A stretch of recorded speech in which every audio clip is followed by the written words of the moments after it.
In HTML5 today we talk about colors, what availability, what functionality and what tags are available for colors, and how the trend has changed from bright color to some apparent colors or opacity insisted colors.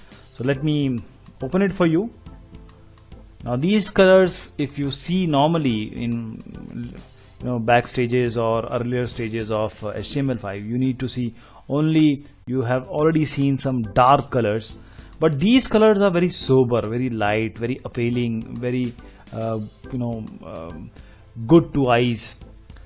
So how these are achieved, actually I have given already here, these things are given, but let me go to the proper structure of the program and then we will analyze.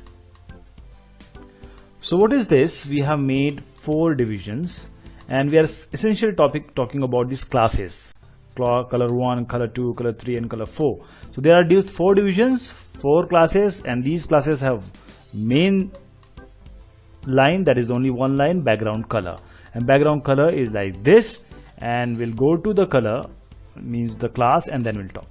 What is this color 1? Background color is RGBA. What is this RGBA? Red, green, blue and alpha channel. RGB, these values can vary from 0 to 255. If you give 255, that means red color, but there is a alpha channel also. If I increase or decrease the alpha channel, you see how this thing changes. This is not entirely red, this is some color different of red shade.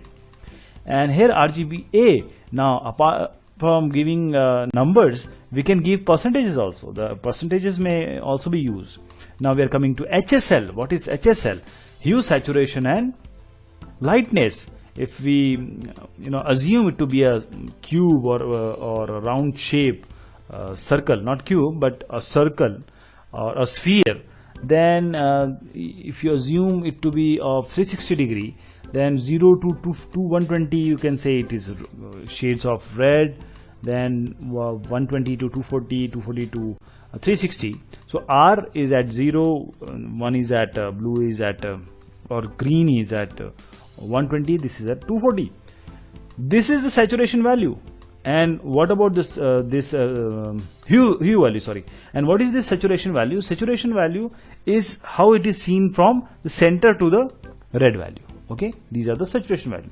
What are the lightness? Lightness is the white content.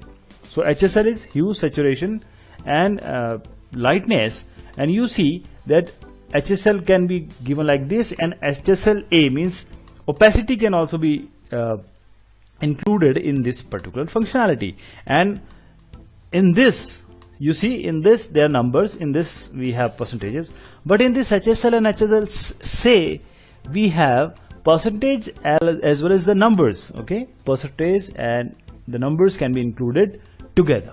So hope you understand what is the idea behind having this very good colors. You just have to use background color is equal to RGBA, HSL or HSLA.